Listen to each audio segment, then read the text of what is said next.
सभी को सुप्रभात।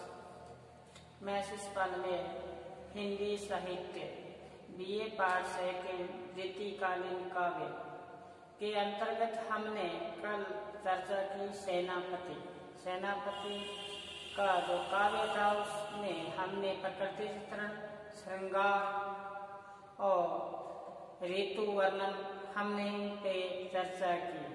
रामायण वर्णन के अंतर्गत भी हमने सेनापति के काव्य पर गहन अध्ययन किया, उनकी सप्रसंग व्याख्या की। अंजन सोरंग जीते खंजन कोरंग में नैन ने कमल उपमा को नेरात है, ये सेनापति का श्रृंगार वर्णन के अंतर्गत था।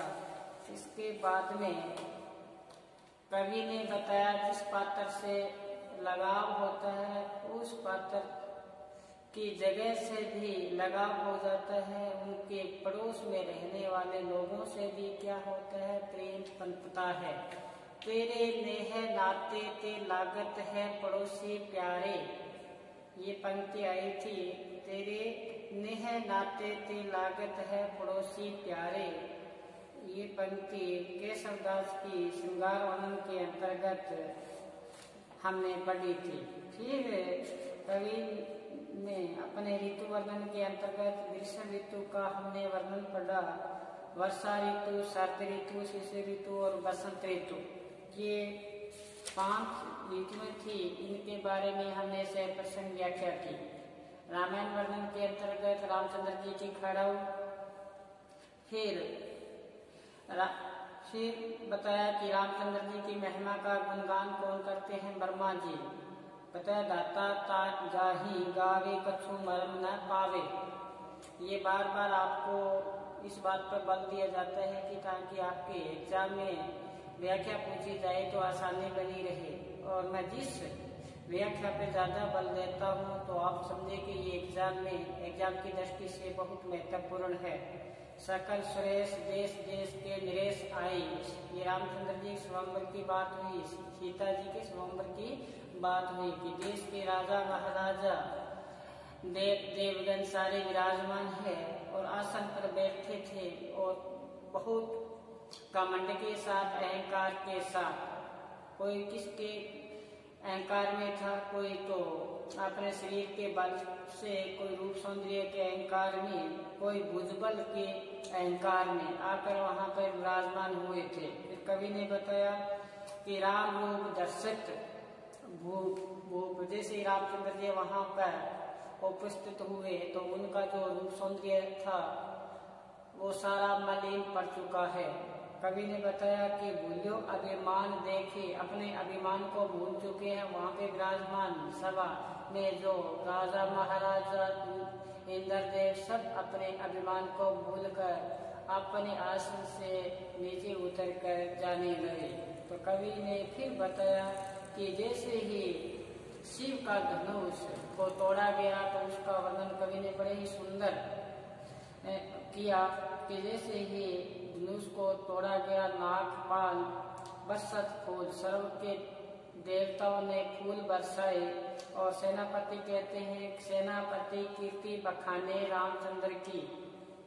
उस समय रामचंद्र जी की जो कीर्ति थी, यश था, वो व्याख्यान करते हैं। फिर बताया कि उस समय सीता वरमाला लेकर श्री रामचंद्र जी की छवि को विलोकी यानी देखा और दशरथ के लाल थे, उनकी छवि बताया कि कमल की भंती प्रेम के फंद परी प्रेम फंद और बड़े आनंद अति, सीता जी के हृदय में प्रेम पनपा। और फिर बताया कि इतना आनंद बढ़ा, अपनी मद गति से चलना शुरू किया जिस प्रकार से हाथी चलता है। चाल बताई गेंद की वर्ण कनक बनी, उनकी जो शोभा थी सीता जी की वो सवर्ण आभा युक्त थी। तो कहते हैं पैरों में जो पाजे और जनक नरेंद्र की, ये बेटी किनकी थी, राजा जनक की थी। ये हमने चर्चा की थी सेनापति के काव्य के अंतर्गत। आज हम रीतिकालीन काव्य के अंतर्गत जो अपना केशवदास है, उस पर चर्चा करेंगे। केशवदास कठिन काव्य का प्रेत माना जाता है, इसलिए हमने केशवदास को आज शुरू कर रहे हैं कि हमने हमारे पाठ्यक्रम में जो भूषण, महाकवि भूषण और केशवदास, ये दो अभी तक इनकी सप्रसंग व्याख्या हमने नहीं की है। अन्य जितने भी कवि गण हैं उनकी हमने सप्रसंग व्याख्या कर ली है। मैं आपको फिर सचेत करता हूँ कि अपने रीतिकालीन काव्य के अंतर्गत केशवदास और महाकवि भूषण, इनकी सप्रसंग व्याख्या अभी तक नहीं हुई है और आज हम शुरू करने जा रहे हैं केशवदास। इनके बाद में हम भूषण करेंगे। इसके बाद में हम रीतिकालीन जो इतिहास है, नामकरण है, रीति मुक्त, रीतिबद्ध, रीति सिद्ध, नायक नायिका भेद और छंद, इस पे बाद में चर्चा करेंगे। इससे पहले द्वितीय प्रश्न पत्र है, जिसमें हस्तिनापुर अपने एक लघु जो काव्य है उसमें हम सप्रसंग व्याख्या करेंगे। इसके बाद में भारत दूरदर्शा और इसके बाद में 10 अंकांकी, उसकी करवाने की यहाँ पे ऑनलाइन करवाने की इतनी आवश्यकता नहीं है, मैं समझता हूँ वो आप महाविद्यालय से उपलब्ध करवा लें। और मुख्य रूप से जो अंकांकी बनती है उसका सार रूप मैं यहाँ समझा दूंगा। तो इससे पहले आपको फिर मैं ये अपने पाठ्यक्रम के बारे में अवगत करवा रहा हूँ कि अपना पाठ्यक्रम हस्तिनापुर जो महाविद्यालय में उपलब्ध है, हस्तिनापुर और हस्तिनापुर और 10 अंकांकी, ये अपने आप एक बार अपने पास रखो या महाविद्यालय से उपलब्ध है, यहाँ से ले जाओ और घर पर इसका अध्ययन करो। जैसे ही वीडियो के अंत में आपको बताया जाता है कि घर पर रहें, सुरक्षित रहें, घर पर रहते हुए 10 अंकांकी हस्तिनापुर एक बार साथ साथ में पढ़ते जाओगे तो यहाँ जैसे ही करवाया जाएगा बहुत आसानी के साथ आपको समझ में आ जाएगा। और जो भी व्याख्या करवाई जा रही है अपने तल्लीनता के साथ उसको अच्छी तरह से सुनो। बहुत महत्वपूर्ण यहाँ पे ये पद है, जैसे घनानंद जी का है जो भी आपको करवाया है, इतने महत्वपूर्ण है कि इनका अपने जैसे रामचंद्र जी की खड़ाऊ का वर्णन किया था कि कैसे बनी है, इसी प्रकार ये पद है कैसे बने हैं, बहुत महत्वपूर्ण है, इसका अध्ययन करें। धीरे धीरे करते जाएंगे अपनी मंजिल पर पहुंच जाएंगे। कहते हैं ना कि एक सादे सब सदे सब सादे सब जाए, रहमन मोर सिचिबो फूल फले अगाए। एक को साथ लो, धीरे धीरे सभी सद जाएंगे। यानी कि एक कार्य को पहले आप करना शुरू कर दो, दूसरा कार्य अपने आप धीरे धीरे साथ में होता जाएगा। सब साधे सब जाए, अचानक सभी साधने का प्रयास करते हैं, कार्य करने का प्रयास करते हैं तो पूर्ण रूप से नहीं हो पाते, सब जाए, सब चले जाते हैं। तो रैम जी कहते हैं कि पेड़ की जड़ में क्या डालते जाओ पानी, रहमन मूल सिचिबो फूल फले अगाए। अब उनकी जड़ में पानी डालते जाएंगे तो फूल भी आएंगे, फल भी आएंगे। तो इसी प्रकार जैसे हमने बिहारी से शुरू किया था, जैसे हमारी ऑनलाइन क्लास शुरू हुई थी तो बिहारी से शुरू किया था। बिहारी में हमने कम से कम 10 दिन तक इनके जो अपने पाठ्यक्रम में जितने भी दो थे उनको बहुत गहराई के साथ हमने अध्ययन किया। आपके पाठ्यक्रम में थे, आपके पाठ्यक्रम पर भी मैंने आपको बताने का प्रयास किया। जितने इनके 713 दोहे हैं उसमें मैंने मोटे मोटे रूप से आपको आसान दोहे बताने का प्रयास किया और पाठ्यक्रम में था उसको हमने एक एक करके सप्रसंग व्याख्या की। वहाँ से हमने शुरू किया था बिहारी से, और बिहारी से शुरू करने के बाद में जो भी अपने पद बचते थे हमने धीरे धीरे एक सदय सब सदय हम धीरे धीरे करते आज हम केशवदास तक पहुँच चुके हैं। तो मैं आशा करता हूँ कि आप मेरे साथ जुड़े हो और इसका अध्ययन कर रहे हो। कहते ना बैठोगे तो सुख पाओगे, आप मेरा कहना मानोगे तो सुख पाओगे। ये गुरबानी में पंक्ति आती है बहुत महत्वपूर्ण जे गुरु झिड़के ता मीठा लागे। गुरु अगर झिड़कता है तो शिष्य को क्या लगना चाहिए? मीठा लगना चाहिए। अगर मीठा लगता है, उस बात का अमल करता है, उस बात पर चलता है, तो मंजिल पर वही बैठ पाता है। एक पंक्ति आती है गुरबाणी में कि गुरु का सेवक सतगुरु प्यारे, वो बैठे तक जो शब्द विचारे। गुरु का जो कहना मानता है वो ही सिंहासन पर विराजमान होता है। आपने देखा होगा डॉक्टर देखा होगा, इलाज करता है, हम जाते हैं अपने आप को क्या कर देते हैं, अपने आप को समर्पण कर देते हैं, डॉक्टर को सौंप देते हैं कि मेरी ये समस्या है। जब सौंप देते हैं तो वो इलाज भी कर देता है। डॉक्टर इलाज करते हैं तो सुनो, डॉक्टर होता है, अपने डॉक्टर होता तो अपने सामान्य जैसा ही है, लेकिन उस इल्म का नाम क्या है? डॉक्टर है, जिसने वो क्या किया है, उसने पढ़ाई की है। वही बात यहाँ पे आती है, हम जो बताते हैं उस बात पे क्या करो, आप अमल करो, अपने आप को सौंप दो, तो आप सब चीज़ क्या कर लोगे, प्राप्त कर लोगे। तो ये तो आपको थोड़े मैंने प्रेरणा दी। अब चलते हैं हम आगे।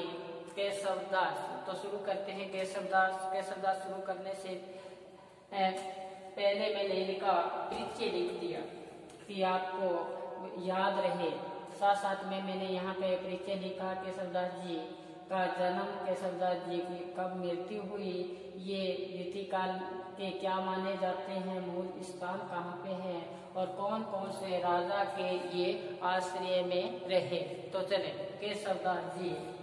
आचार्य केशवदास का जन्म 1618 विक्रम संवत में हुआ था। 1618 विक्रम संवत में हुआ था। अगर हम सन में बदलना चाहे तो +57 कर दो, जोड़ दो, तो आपके सन आ जाएगा। लेकिन यहाँ पर विक्रम संवत दिया है, तो आचार्य केशव का जो जन्म है वो कब हुआ? 1618 विक्रम संवत में हुआ, तथा इनकी मृत्यु 1680 विक्रम संवत में हुई।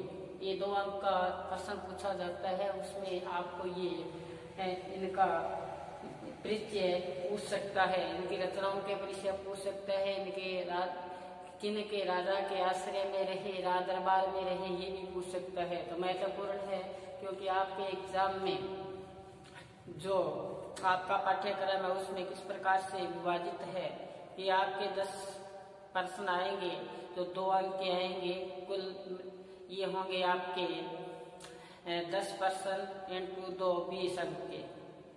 फिर आपकी 7 व्याख्या पूछी जाएगी, जिसमें आपको करना है 5, तो 8 नंबर की एक व्याख्या आएगी, तो 40 अंक की क्या आएगी व्याख्या, 40 और 20 60, फिर बचते हैं 40। 2 प्रश्न पूछे जाएंगे बड़े, पूरे पाठ्यक्रम से 2 प्रश्न पूछे जाएंगे, पूछे 4 जाएंगे, करना होगा हमें 2, 20 अंक के, 40 अंक के हो, तो टोटल पूर्णांक अपना बनता है 100 अंक का। तभी मैं इस बात पे बल देता हूँ कि ये आपके छोटे अंक का जो प्रश्न आएगा कहीं छूट न जाए। प्रश्न कैसा ही पूछ सकता है, बीच में दोहा पूछ सकता है कि बतरा सल्लाल लाल की बोली धरी लोकाए सोहे करे मोहनी से देन कह नट जाए। ये दोहा किसका है? तो बिहारी का। एक एक दोहा साथ साथ में लिखना प्रारंभ कर दो, अपने आप इसके प्रति लगाव हो जाएगा, प्रेम उमड़ेगा। जब तक हमें इसके प्रति लगाव, प्रेम, स्नेह, आसक्ति का भाव नहीं है, तो हमें ये अपनी ओर आकर्षित कर ही नहीं सकती।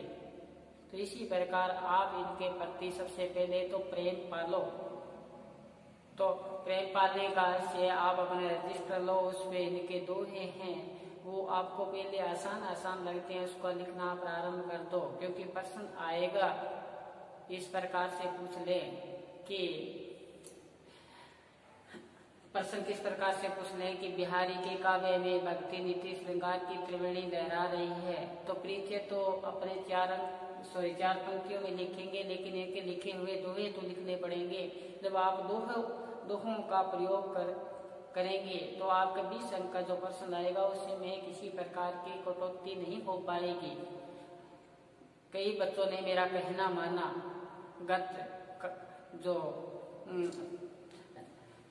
कहना माना, तो आप देखो कि उनके जो अंक है 100 अंक में 97, 98 अंक प्राप्त हुए हैं।